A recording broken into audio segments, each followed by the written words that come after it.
Sir सड़क का नाम के लिया है और वो जहाँ लोग हैं हमारे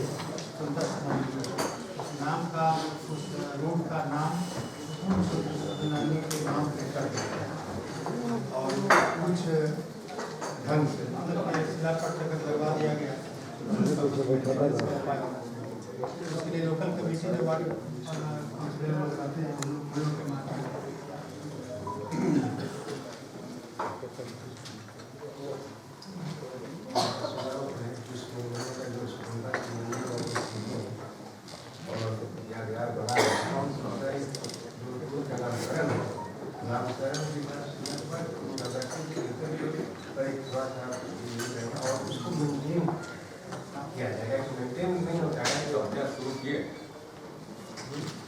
अरे अपने यहाँ कुछ शुरू किए ऐसा स्वतंत्रता सेनानी का शिलापट लगा के अपने घर के बगल में भी कुछ किए हैं।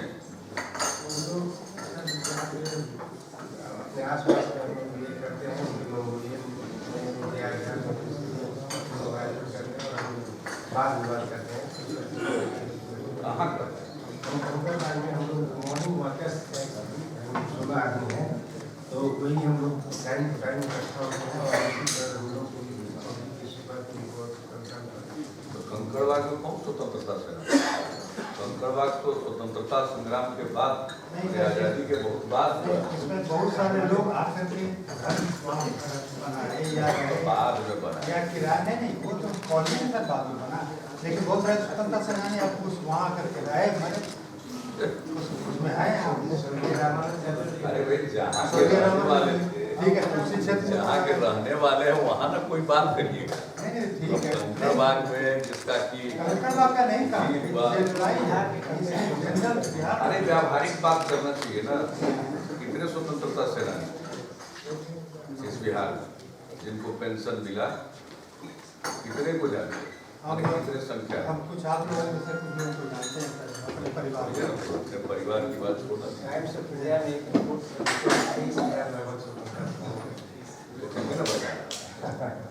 उससे बहुत ज्यादा इतने स्वतंत्रता सेनानी कहीं किराया लेकर के आकर रह गए तो कुछ लगा दीजिएगा उसको देखे आपके जैसा जिम्मेवार आदमी है तो समय पर ऊपर जाएगा ना जब ऊपर चला जाएगा उस पर कौन देखेगा? अरे सर गाँव में जहाँ से आए हैं वहाँ स्वतंत्रता सेनानी का कुछ रखना चाहिए करना चाहिए। हम लोग स्वतंत्रता सेनानियों के लिए बहुत कर दिए। इसका कुछ जानकारी है तो जानकारी है नहीं तो पहले जाके जानकारी ले लीजिए वेबसाइट पर जानकारी ले लीजिए स्वतंत्रता सेनानियों के लिए अलग ढंग से बिहार में क्या क्या किया गया। जितने स्वतंत्रता सेनानी हैं उनके लिए जो किया गया वही नहीं उनके पोता पोती नाती नतनी तक को सर्टिफिकेट मिल रहा है। स्वतंत्रता सेनानी के पोता है पोती है नाती है नतनी और स्वतंत्रता सेनानी के नतनी और पोती की शादी के अवसर पर राज्य सरकार की तरफ से 51,000 रुपये का अनुदान भी दिया जाता है। सब काम किया जा रहा है लेकिन सब अपने से पहले शुरू तो कीजिए। स्वतंत्रता सेनानी का पहले पट अपने घरवा के बाहर तो लगा लीजिए। पट अपने बाहर लगा देंगे तो चलिए ठीक है हो गया। सरकार संख्या 6 कोई व्यावहारिक हो और जो अनुपालनीय हो जहाँ के स्वतंत्रता सेनानी जिस गाँव के वहाँ करना चाहिए। क्रम संख्या 6 श्री रूपेश पटना के हैं नगर विकास विभाग।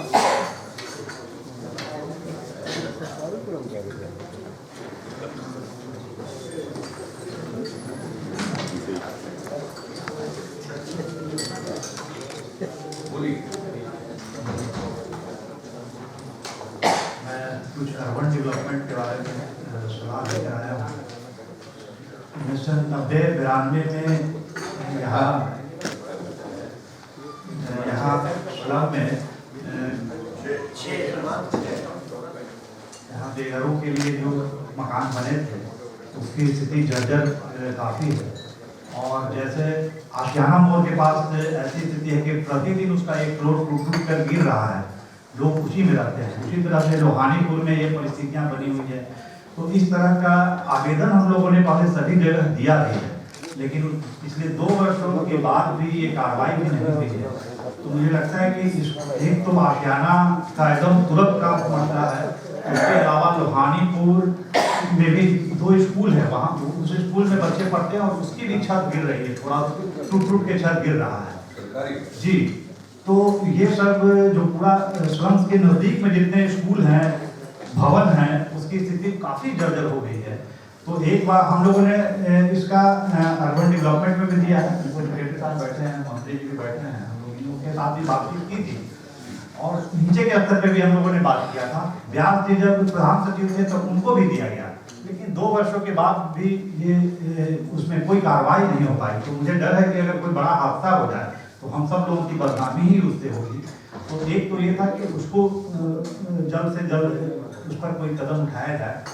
दूसरा था कि जो स्लम है उसकी स्लम को पहले तो कि उसका नाम बदल के कामगार कॉलोनी अगर नाम देते हैं तो लोगों की आइडेंटिटी स्लम कहलाता है जी। सब लोग कहते हैं मलिन बस्ती, मतलब वही हिंदी हो गया उसका, तो इसलिए उसका नाम बदल देने से सम्मान भी उनका बढ़ेगा। और दूसरा ये था कि वहाँ पे शौचालय और पीने का पानी की बड़ी असुविधा है, क्योंकि गंदा पानी आता है टैप में। हम लोगों ने देखा है पानी में बहुत गंदा पानी, हम लोगों ने पूरी मैपिंग की है उसकी, वो सब मेरे पास पूरा डॉक्यूमेंट्स उसका है कि एक एक व्यक्ति का, एक एक फैमिली का उसकी पूरा मेरे पास वो है। मंत्री जी को मैंने दिखाया भी था वो सब चीज़। तो उसके लिए वहाँ पे जो 7 निश्चय है उसके तहत उसको हम लोग ज़्यादा उस पर कदम उठा सकते हैं, उसमें सुधार आ सकता है। और इन सब चीज़ों के लिए वहाँ पे एक, चूंकि अर्बन डेवलपमेंट के लिए एक बोर्ड का गठन होना है और एक कोर कमेटी अगर बनाई जाए तो मुझे लगता है कि शहरी विकास को थोड़ा, और जो इस तरह के गरीब लोग हैं उनके लिए ज़्यादा कुछ हो पाएगा। और उसमें बहुत सारे क्योंकि पैसे डूब भी जा रहे हैं, पड़े रह जा रहे हैं, खर्च नहीं हो पा रहे थे। क्योंकि बेघर के लिए मैं सुप्रीम कोर्ट वाला इसमें मॉनिटर करता हूँ, सब जानते हैं। तो उसमें यह है कि बेघरों के लिए जो हाउसिंग का होना था, तो बहुत 4 वर्षों से हम लोग काफ़ी दबाव किए हैं, तो वो बना जरूर है, लेकिन उसमें भी अभी रेट बहुत ज़्यादा है। जो बेघर लोग रहते हैं उनके लिए जो शहर में शेल्टर होम बनाया गया है, तो जी उसमें उसका खाने का और रहने के लिए 30 रुपया किराया की तरह लगा है, जिस एनजीओ को दिया जा रहा है, जो होटल की तरफ से चलाएगा किराया देकर, तो फिर वो बेघरों का घर नहीं करता है। तो उसको कैसे कम सब्सिडाइज कर सकते हैं, वो खाने का भी, और उसको लीकेज करने की बात प्रधान सचिव साहब से बात भी हुई थी, लेकिन इसको लगता है कि उस पर कन्वर्जेंस करने की जरूरत है इसमें, कि ताकि वहाँ जो लोग रहेंगे उनको हम पीडीएस और अन्य चीज़ों से अगर कन्वर्जेंस कर देते हैं तो उनको सस्ते में वो खाना भी वहाँ उपलब्ध हो पाएगा। तो उनके लिए एक ये बात एक क्वेश्चन पूछना चाहते हैं जी। इनको मैंने उसी स्थान पर रहना कोई आवश्यक है, मैंने आवासन चाहिए ना जी और बुनियादी सुविधा चाहिए जी।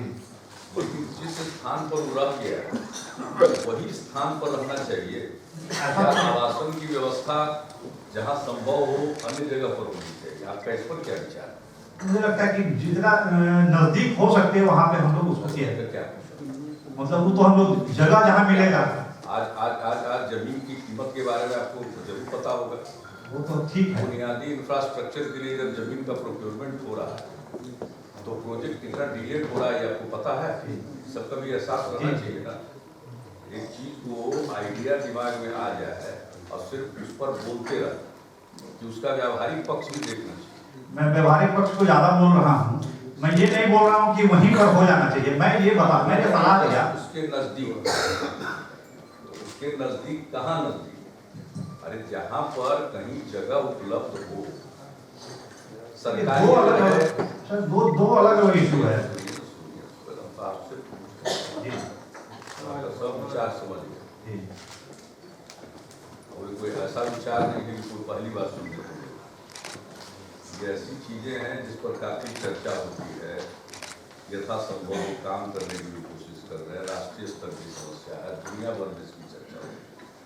हम ये पूछ रहे हैं कि जैसे आपने कुछ जगहों के उदाहरण, अब जहाँ पर वो बसे वहाँ पर उसको डेवलप करना पॉसिबल अगर नहीं तो कहीं अन्यत्र फंस सकते हैं ना।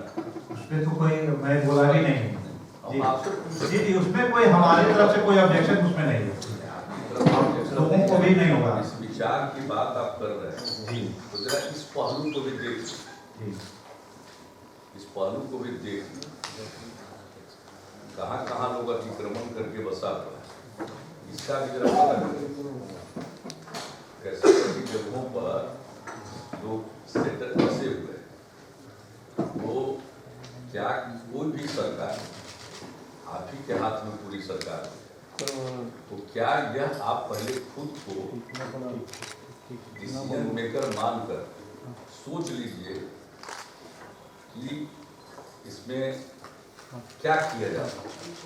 मेरे हिसाब से कुछ और आपका जिसको कहिए कि व्यावहारिकता की बहरहाल इसे डिस्कस करें। जैसे कई बार डिस्कशन होता है कमेटी के इसमें ये मेंबर है जो कमिश्नर बनाए गए हैं सुप्रीम कोर्ट के द्वारा।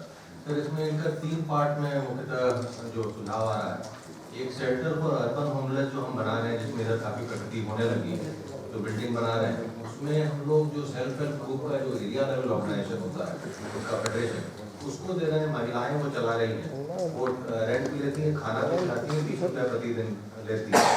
30 रुपया प्रतिदिन वैसे बहुत ज़्यादा नहीं है, लेकिन इनको इन्होंने सुझाव दिया था कि अगर पीटीएस से जोड़ दिया हाँ 30 रुपया से उनके रहने की व्यवस्था है, 30 रुपये खाने की रहना फ्री है, तो वो एरिया लेवल ऑर्गेनाइजेशन चलाती है और ना सुनकर हो जाता पीटीएस घर इनको चलाने की कोई देते, एक घर इनको चलाने की नहीं देते, चला कर सही बात। अब बात समझिए, हम लोग यहाँ पहुँचे हैं, अपने जीवन में बहुत कुछ करते झेलते हुए यहाँ है। सर मैं उदाहरण नहीं देना चाहता हूँ इन बातों का, मैं क्या कर रहा हूँ ये आप चूंकि नहीं जान रहे हैं सर, प्लीज सर नहीं, इसलिए कि आप थोड़ा समझने की हम लोग को भी जरूरत है कि मैं कोई ऐसे नहीं आया, मैं चला कर देखा और मैं अभी चला भी रहा हूँ, कुछ चीजें हम भी चला रहे हैं सर, और मैंने भी पढ़ाई छोड़ करके इसी सामाजिक राजनीतिक जीवन में आया हूँ जो चला रहे हैं और लोग जानते हैं, बहुत लोग मुझे भी जानते हैं। शरणार्थी से पैसा हम लोग चंदा लेते थे जब आप एक रूम फ्लैट में रहते थे सर, वहाँ आप सतीश जी और ये आप कैसे हम लोग को ऐसी बात बोल रहे हैं सर, लोगों को जानते हैं। आप बोले चला कर देखिए, आप हम संघर्ष से आए हैं, हम लोग भी संघर्ष। क्या गलत हम बोल रहे हैं? आप बोले कि 30 रुपया वो ज्यादा है, आप यही बोले ना, तो आप अगर एक चला कर देखिए और उसमें आप 10 रुपया में या 5 रुपया में या 20 रुपया में या 25 रुपया में चला सकते हैं, तो मॉडल बनेगा। इसमें सब्सिडी को जोड़ा जाए, मैं ये कर, और जो कन्वर्जेंस है वो चला सकते हैं हम ये कर, और ये दूसरे जगह हैदराबाद में जैसे चलाया जा रहा है, हैदराबाद में चलाया जा रहा है और वहाँ अमन बिरादरी का ग्रुप चला रहे हैं, वो सर जानते हैं, वो हर्ष मंडल जी चूंकि यहाँ आ चुके हैं, एक बार बातचीत हुई है सर, इसीलिए कह रहे कि अगर कन्वर्जेंस किया जाए उसका पीडीएस का कन्वर्जेंस आप चला सकते हैं। जी सर, आप इनको एक चलाने की जिम्मेदारी, और जो 30 रुपया में चला रहा है और ये जो चलाएंगे ये कितने में चलाते हैं, इससे एक मॉडल बनेगा। और ये सब्सिडी की बात कर रहे हैं, सब्सिडी तो सरकार हर सोशल सेक्टर में देती है, अगर सब्सिडी भी देना होगा तो सब्सिडी का एक स्टैंडर्डाइजेशन होगा, कोई ये बनेगा रास्ता कि हम कितना एक्चुअल सब्सिडी रिक्वायर्ड, कोई एक रेट होगा ना। सब्सिडी सरकार से कोई 100 रुपया में खिलाए, कोई 30 रुपया में खिलाए, सब्सिडी का अमाउंट तो सीमित होगा। तो इसलिए एक इनसे भी आग्रह करके चलवाइए, ताकि ये चलाएंगे तो आइडियल ढंग से चलाएंगे, और जब ये आइडियल ढंग से चलाएंगे तो स्वाभाविक है कि कितना पैसा लगता है पता चलेगा। तो फिर अगर सब्सिडी की भी स्कीम शुरू करनी है तो ये और ज्यादा क्लैरिटी होगी। बाकी सब आप लोग इनसे चर्चा करते ही रहते हैं, अच्छी बात है, लेकिन एक जो आप सेल्फ हेल्प ग्रुप के माध्यम से चलवा रहे हैं, एक डायरेक्टली इनके माध्यम से चलवाइए, ताकि ये देख लेंगे कि कैसे किया जा सकता है, एक मॉडल बनेगा ना। डिफरेंट टाइप से अगर आप प्रयोग करके देखिएगा कि लोगों को कितने कम से कम राशि में जो आवश्यकता है उसकी पूर्ति हो रही है, तो सहूलियत होगी। तो इस नाते हम आपको कहा, एक आप भी चलाइए, एक व्यक्तिगत रूप से भी आप अपने और सहयोगी आपके होंगे, या जैसे भी एक चला करके देखें तो मॉडल तो बनेगा ना। सिर्फ देश से नहीं काम चलता, एक्चुअल खुद करके दिखा देना चाहिए। और गांधी जी के सत्याग्रह का 100वां साल, इसलिए एक जो उसको कहते हैं ना कि भाई सलाह दे देना, ये कर देना नहीं, डायरेक्ट करके दिखाइए, क्योंकि ये बिल्कुल अंतिम पायदान पर खड़े व्यक्ति के लिए आप बोल रहे हैं। वो तो सवेरे पढ़ते हैं अखबार, दिन भर थोड़ी अखबार पढ़ेंगे। वो हम लोग विवाद बताएं, और हम लोग ये अर्बन का क्या मेरा भी सुझाव मानिए, एक आप चला करके वो एक आइडियल बन जाएगा ना, तो दूसरे तरफ भी उसकी तरफ से होगा। ये हर क्षेत्र में हम लोग प्रयोग करते हैं। तो जिन प्रकार से कोई काम किया अंत में उसी से निकल जाता है कि ये रास्ता ठीक है, इसलिए कर, क्योंकि इसकी आवश्यकता कोई छोटे पैमाने पर नहीं, बड़े पैमाने पर। और हम लोग ये काम कर रहे हैं कि जो इस तरह के लोग उपेक्षित हैं, कष्ट में जीवन जी रहे हैं, उनको उनके जीवन को बेहतर बनाने के लिए सरकार की तरफ से कोई प्रयास नहीं होना चाहिए या सब्सिडी नहीं होनी चाहिए, उसके बारे में तुमने कुछ कहा। हम तो कह रहे हैं सेल्फ हेल्प ग्रुप, हमने खुद भी सेल्फ हेल्प ग्रुप के काम को जाकर देखा है कटिहार में, और उस सेल्फ हेल्प ग्रुप जो शहरों में बनाया गया उसका काम बहुत अद्भुत देखा। आज से 3 साल पहले खुद कटिहार में जाकर, और इतना अच्छा सब उसी तरह जैसे आप कह रहे हैं ना, एकदम बिल्कुल चारों तरफ कीचड़ है, कचरा है, उस माहौल में रहने वाले लोगों ने सेल्फ हेल्प ग्रुप बनाया, और उसके माध्यम से जो जाने का एकदम सकरा लगा कि 2 फीट 3 फीट का भी रास्ता नहीं, उन लोगों के ग्रुप ने बना करके अपने अपने जहां आवासन का उनका इलाका था वहां 8-8 फीट का रास्ता बना दिया, गली बन गई। बिजली का पोल लगाने के लिए जगह नहीं, बिजली का पोल लग गया, सबको बिजली मिल गई। तो ये हमने सेल्फ हेल्प ग्रुप जिसका उन्होंने चर्चा की शहरों के अंदर, उसके भी काम को हमको देखने का मौका मिला है, इफेक्टिव है। लेकिन अगर उसके माध्यम से कोई काम कराए और आपकी नजर में उससे कम में हो सकता है, तो एक आप लोगों को भी करके दिखाना चाहिए। हम प्रयोग के तौर उन्हीं को मोटिव है, हम लोग सपोर्ट सिर्फ कर रहे हैं, काम वही करेंगे, लेकिन हम लोग कुछ आइडिया जो कन्वर्जेंस की बात हमने कही सर, देखिए आइडिया वगैरह की इस देश में कोई कमी नहीं, वो व्यवहारिक है सर। बोले क्षमा कीजिए, ये देश आइडियावान लोगों से भरा हुआ है, सारे आइडिया देने वाले लोग हैं, करने वाले जो इलेक्ट होकर के गवर्नमेंट आती है सिर्फ वही करने वाली, यह भ्रम निकाल देना चाहिए। जब तक करने वाले लोग नहीं उभर कर सामने आएंगे तब तक सरकार का भी काम दुरुस्त नहीं होगा, या आप अच्छी तरह जान लीजिए। और आइडिया की जहां तक बात करते हैं, आइडिया से तो भरा हुआ है ये मुल्क, एक आइडिया आपको बता रहा हूं, मैंने वो सब किया है। लेकिन देखिए एक बात जान लीजिए, अगर आइडिया है और उसमें आप एक्ट करके नहीं दिखाते तो आइडिया बहुत ठीक है। इसलिए हम आपके उनको समझते हुए बात हो, ऐसा नहीं है कि थोड़ा बहुत आपको जान नहीं रहे, वो इसलिए हम कह रहे हैं थोड़ा इस काम में आइडिया के तौर पर नहीं, फिर भी लग करके करें। अब हम लोग तो जेपी मूवमेंट के प्रोडक्ट हैं ना, आपको पता सेखो देवरा आश्रम जब जेपी ने बनाया था तो शायद पता होगा, 2-2 किलोमीटर जेपी अपने कंधे पर पंगा में पानी ठोकर के ले आते थे, 1.5 किलोमीटर दूरी पर पानी का था स्रोत। अरे कुछ जानना भी तो चाहिए। अब यहाँ बैठा हुआ तो इस देश में तो अभी तक जेपी के कद का कोई नहीं है, चाहे जितने बड़े आइडियावान हो, अब वो जेपी के स्ट्रक्चर के तो नहीं है। हम आपको बता रहे हैं कि हम लोग जब छात्र आंदोलन में थे, हमारे दिल में बात आई जरा चल कर देखें तो कच्चे ईंटे का उनका पूरा का पूरा बना हुआ, और सब जा करके हम देखें और अभिभूत हो गए हम लोग कि जेपी हम लोग बच्चा में तो गंगा जी में नहा करके अपने लिए तो पनिया एक बाल्टी लाते ही थे घर, लेकिन ये भी बताइए पानी लाद करके आश्रम के लिए ला रहे हैं। तो आइडियावान होने से सिर्फ नहीं, तो गांधी जी क्या करते थे हमको बताने की तो जरूरत है।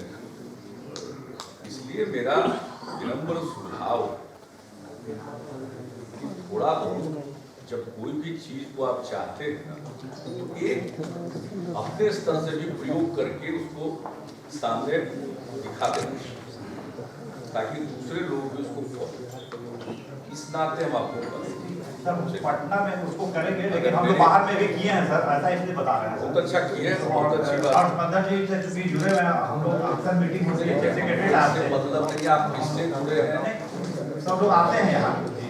हमको उससे लेना देना नहीं, आप किससे जुड़े हैं क्या करते हैं उससे मतलब है। हमारा तो यही है कि आइडिया को थोड़ा प्रैक्टिस में उतार, आइडिया को थोड़ा प्रैक्टिस में उतार करके दिखाइएगा तो आपका आइडिया और बेहतर ढंग से क्रियान्वित होगा। और सिर्फ आइडिया तक अपने को सीमित रखिएगा तो क्षमा कीजिएगा, आइडिया वाले लोग बहुत हैं। हम लोग तो निर्माण के काम नहीं लगे, बस यही हम आपसे कहें। और शेखो दराफर से जुड़े हुए हैं, जो तो हमको कहानी के आप खुद ही जानते होंगे, सब जानते हैं। खोए हैं गिरी पानी हम लोग पानी में रहे थे, सब रहेंगे तो उसमें हम लोग आइडिया तक मत अपने को सीमित रखिए, आइडिया को प्रैक्टिकल रूप दिखाइए। इसके साथ सिर्फ हम समाप्त हो गया, लेकिन ध्यान नहीं, मैं एक बता रहा था वेस्टेज पे एक कानून लाने की राशि जो मैंने लिखित नहीं दिया, लेकिन मैं ऐसे ही आपको कह देता हूँ कि फूड वेस्टेज के लिए उसको रोकने के लिए कहते हैं कानून। क्रम संख्या 7 रश्मिकांत सिन्हा।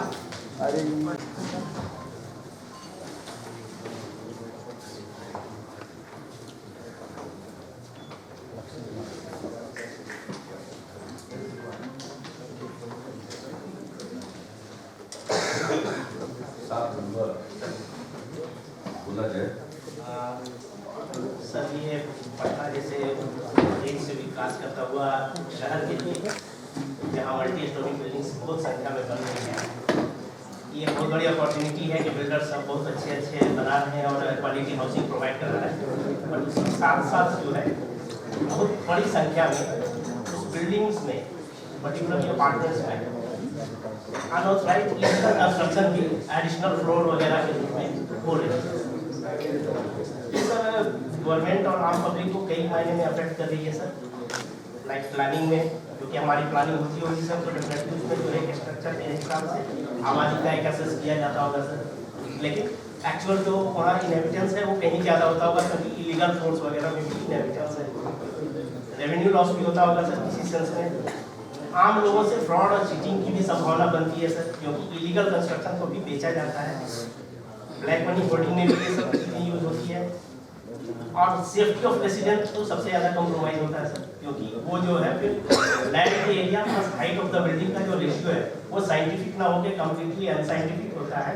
और ऐसे केसेस में सर जो कि हमारा अर्थक्वेक प्रोन जोन है, यहाँ एक माइनर इंटेंसिटी के भी कभी भी डिजास्टर का कारण बन सकता है ऐसी बिल्डिंग्स। तो सर ये अनऑथराइज्ड जो इलीगल कंस्ट्रक्शन एडिशनल फ्लोर के रूप में जो होती है, मैं उसके बारे में ही कुछ बोलना चाहता हूँ सर। मेरा कुछ सुझाव है ताकि हम ऐसे कंस्ट्रक्शन को कम कर सकें, रोक सकें। पहला सुझाव है सर कि हम लोग क्यों ना एक unique building identification number concept लाए। सारे बिल्डिंग्स एक निश्चित एरिया, मिनिमम एरिया को छोड़ दिया जाए ताकि हम उसमें नहीं लाए, एक कुछ एरिया डिसाइड किया जाए, कॉम्पिटेंट अथॉरिटीज डिसाइड करें और सारे बिल्डिंग को हम लोग एक यूनिक बिल्डिंग आइडेंटिफिकेशन नंबर दें। हर बिल्डिंग में एक मैंडेट हो कि डिस्प्ले हो बेसिक कम्युनिटीज से रिलेटेड, लाइक कितने फ्लोर साइज बिल्डिंग के जो अप्रूव्ड है, फ्लोर का एरिया क्या है, एक हमने सर फॉर्मेट दिया है। इस फॉर्मेट में यूनिक बिल्डिंग आइडेंटिफिकेशन नंबर के आधार पे वो चीज डिस्प्ले हो। और ये हमारे गवर्नमेंट के कहीं साइट पे यूपीआईएन के आधार यूपीएन हम जिसको बोल सकते हैं, यूनिक बिल्डिंग आइडेंटिफिकेशन नंबर, इसको गवर्नमेंट के साइट पे कहीं डिस्प्ले हो ताकि आम पब्लिक जब उस बिल्डिंग को लेने जाए तो वो यूपीआईएन के आधार पर ये देख सके कि हमारा ये फ्लोर की सैंक्शन है या नहीं है। सर ये अगर हम लोग करते हैं तो ये मुझे लगता है कि पर्टिकुलरली न्यू डेवलपिंग एरियाज जो है वहाँ पे जितना अच्छा इंफ्रास्ट्रक्चर भी बनाया जा रहा है उसको भी यूज़ करना फ्यूचर में बहुत जल्दी जो है वो मुश्किल हो जाएगी, क्योंकि जो बनाया जा रहा है, जो प्लानिंग ली जा रही है वो एक निश्चित आबादी, निश्चित कंस्ट्रक्शन के हिसाब से ली जा रही है, किंतु एक्चुअल में जो वहाँ पे हो रही है वो कहीं ज़्यादा हो जाती है। रोड की चौड़ाई डिसाइड उसी बेसिस पे होती होगी, नालों की डिसाइड उसी बेसिस पे होती है, बिजली की व्यवस्था की उसी बेसिस पे होती होगी। तो इस सब चीज़ से बचने के लिए मेरा ये एक छोटा सा ये हम लोग ऑलरेडी स्टार्ट कर दिए हैं सर। जितने बिल्डिंग प्लान अब सैंक्शन हो रहे हैं उसको हम लोग वेबसाइट पर पटना नगर निगम से उसके विद एंटायर डिटेल्स अपलोड कराना चाहिए। बहुत सुझाव अच्छा है कि बिजली का सब नंबर दे दीजिए और जो उनका सैंक्शन है उसको वेबसाइट पर डाल दीजिए ताकि लोग जो जमीन ये मकान या फ्लैट लेते हैं उनको काम का एहसास हो सके। ऑथोराइज पोर्शन में ले रहे हैं अनऑथराइज वो नंबर डिसिप्लिन रहेगा तो लोगों को कोई दूसरे को धोखा देने का नहीं ऐसा सुझाव।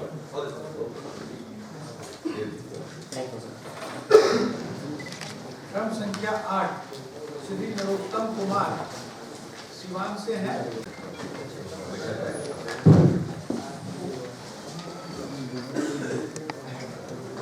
मेरा जो सुझाव है वो है कि जो रिटायर्ड वरिष्ठ नागरिक होते हैं या सीनियर सिटीजन होते हैं उनका सहयोग लेके रूरल टूरिज्म और कल्चरल टूरिज्म बिहार में हम कैसे डेवलप कर सकते हैं उसका प्लानिंग एक आइडिया है और ये अपने आप में एक यूनिक होगा इस तरीके का, क्योंकि आज पर्यटन का जो एक पैमाना है या लोगों को डेस्टिनेशन जो डिटरमाइन करने का पैमाना है वो काफ़ी हद तक चेंज हो रहा है। लोग अब ऐसा है कि शांति प्रिय जगह खोजते हैं जहाँ उनको कुछ सीखने का मौका मिले, कुछ सिखाने का मौका मिले और कुछ जैसे कल्चरल चीज़ें सीखने का मौका मिले या खाने पीने की चीज़ें वो सारी चीज़ें सीखने का मौका मिले। और बिहार में ये सारी चीज़ें काफ़ी रिच हैं, कम से कम खाने पीने की वैरायटी बहुत ज़्यादा है, रिच है। और दूसरा बात है कि जो कल्चरल है जैसे लोकगीत हो गए हमारे या कुछ शादी का ही कुछ अजीब अलग अलग तरीके के होते हैं जो दूसरे जगहों पे नहीं पाए जाते हैं, तो उनका हम लोग फायदा ले सकते हैं। और वरिष्ठ नागरिक एक फैसिलिटेटर की तरीके से काम करें, जैसे कि उनका सेवा काल जो करते हैं वो तो उनका ज्ञान अच्छा होता है, लोगों से इंटरेक्शन करने का, समझाने का तरीका ये बेहतर होता है। और सबसे बड़ी बात कि जब वो बोलते हैं कुछ तो विश्वसनीयता ज़्यादा होती है, तो ये भी एक अच्छा प्रभाव जाएगा। तो हमारे शुरू में एक मॉडल ये है कि जिला में, और हम लोग शुरुआत पर मंडल स्तर पे कर सकते हैं, जिसमें हम लोग कुछ गांव का चुनाव करें शुरू में एक, और उसके कुछ मानक होने चाहिए उन गांव के चुनाव होने के लिए, जैसे कि शिक्षा का स्तर बेहतर हो, स्वास्थ्य बेहतर हो, ओपन डिफिकेशन फ्री हो, कल्चरल डाइवर्सिटी हो, जैसे खाने पीने की वैराइटीज वहाँ कुछ अच्छी हो, फिर जैसे संगीत वगैरह जो लोकल होते हैं वो सारे चीज़ रिच हो, और उनको हम लोग एक वेबसाइट पर सारा डिस्प्ले करें कि ये गांव की ये चीज़ें खासियत है। उस गांव के अंदर हम लोग 20 से 25 लोगों का एक ग्रुप बनाए जिसमें कुछ लोगों का जिम्मा दे कि जो टूरिस्ट आते हैं उनको खाने पीने का जिम्मा दे, कुछ जो है उनको जो म्यूजिक चीज होती है लोकल वो सबका जिम्मा दे, कुछ लोगों को जैसे योगा मुंगेर का है योगा सिखाने के लिए या ये सारी चीज़ें सिखाने के लिए उनका हम सहयोग ले सकते हैं।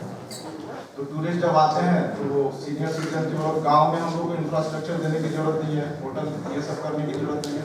जो विलेजर्स हैं उन्हीं के यहाँ टूरिस्ट आके रहे वहीं सेवा दे, एक अपनापन का फील मिलेगा, उनको समझने की और सीखने की भी मिलेगी। और दूसरा सबसे बड़ा बात होगा कि जो वरिष्ठ नागरिक है रिटायरमेंट के बाद जो अपने आप को एलिनेटेड महसूस करते हैं वो भी सोसाइटी में कंट्रीब्यूट कर पाएंगे और सोसाइटी में इसे कुछ फायदा ले सकेंगे।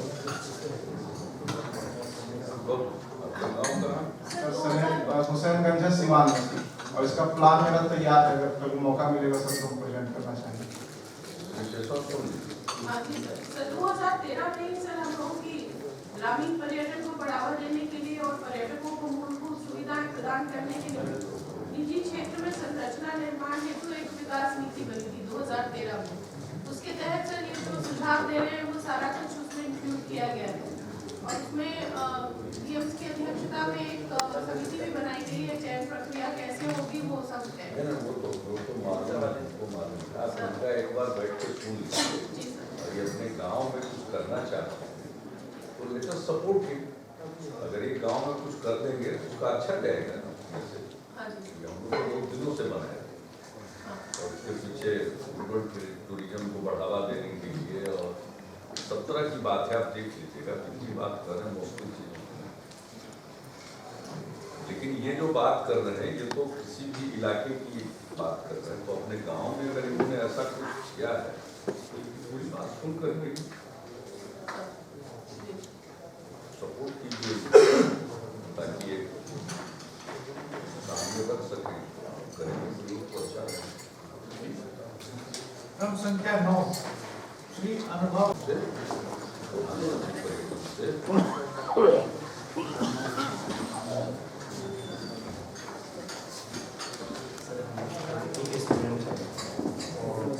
कॉलेज की हमारी स्थिति से सब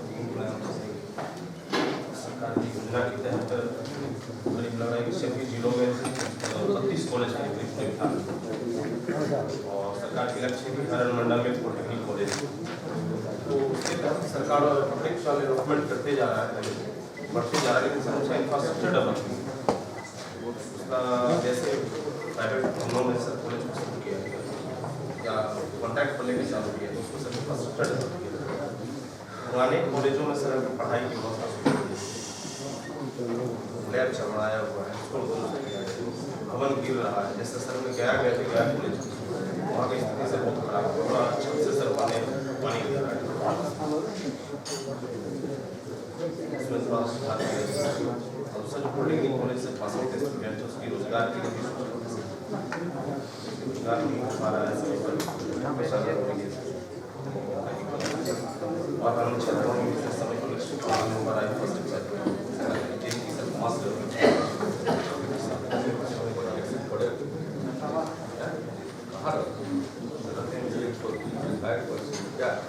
ये संघ संगठन नहीं वहाँ सभी छात्र संघ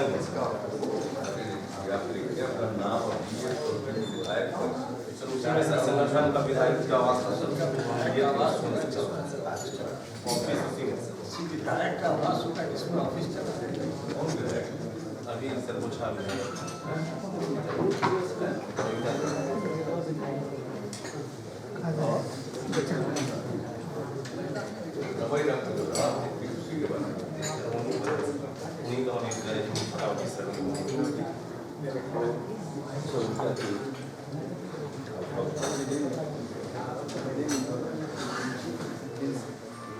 और जगह सर जेई की समाज से हमें तो खाली है सरकार इंफ्रास्ट्रक्चर डेवलपमेंट के लिए जरूरी है समय पर उसका कार्य हो जाए। कोई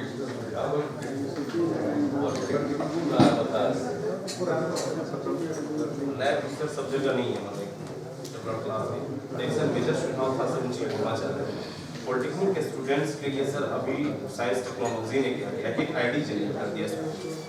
आईडी के तहत सारा काम ईमेल पर ही होगा, फॉर्म भरने का, एडमिट कार्ड देने का सर, क्योंकि फैमिली बिलो फैमिली से ही बच्चे पॉलिटेक्निक हो जाएंगे।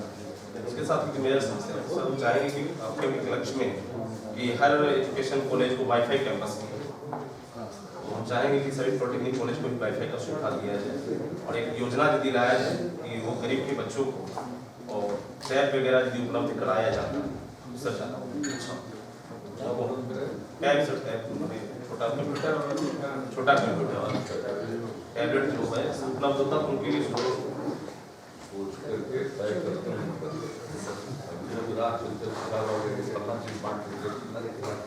नहीं सर जो बेहतर हो छात्रों के लिए तकनीक से जुड़ने का एक मौका मिलेगा, गरीब तो बच्चे देख भी नहीं पाते सर।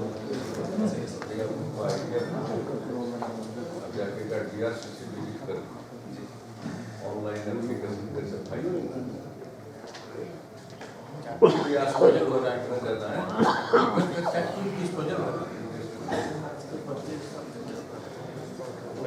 पूरा थोड़ा बहुत जानकारी भी रखना चाहिए, पूरा जानकारी रखिए और मिल लीजिएगा मंत्री अलग से इनसे मिल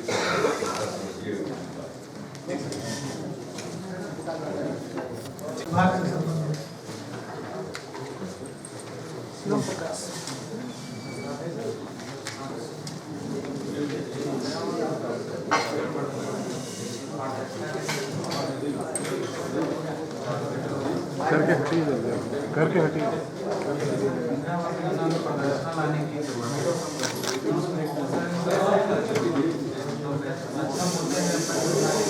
ऐसा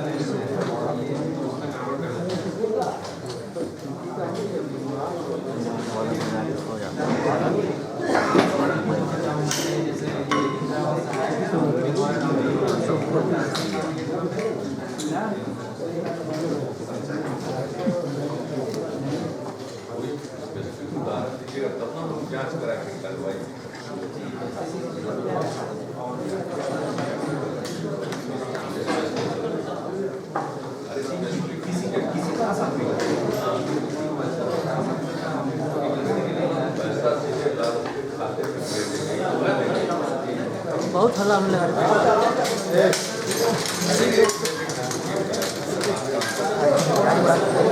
क्या करेंगे, चलिए आइए।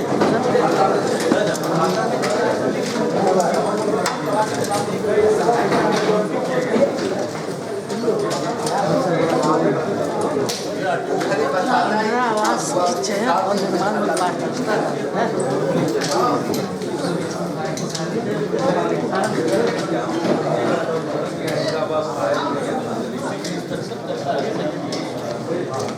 गजब करता है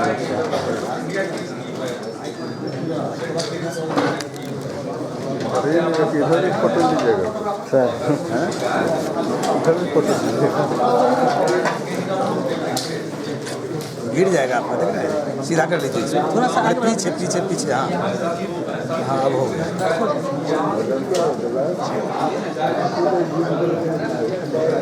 सर सर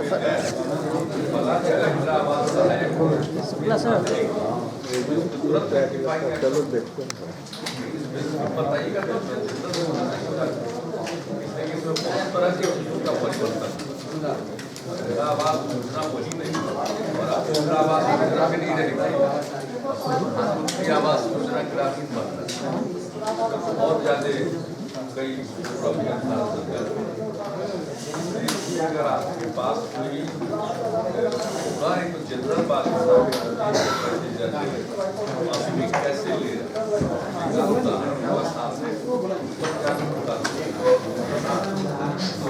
जैसे वो बैंक में जाते हैं, ठीक है, तो होते हैं वो उनसे मिलते हैं और वो होते हैं कि ये जैसे कोई पर्सनल आपको दिया गया, ठीक है सर, तो दिया गया उन्हीं के द्वारा ये दिया जाता है। जैसे वो अनपढ़ होता है, पता नहीं चलता, उनको बोला जाता है कि ये दोगे तो हटा दिया जाएगा, तो दबाव में दिया जाता है। बोल रहे हैं सर, बताइए ना जाकर इतना मोबाइल है तो बांध के ऐसी कार्रवाई होगी कि बिल्कुल पर याद रखिएगा। तो बैंक है सब भारत सरकार का, बैंक भी भारत सरकार का, स्कीम भी उसी को पैसा को बता दे तो एक्शन करवा दे।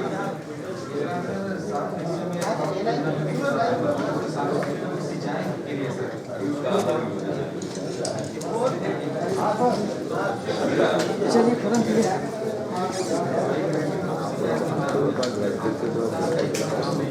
कम किया गया है।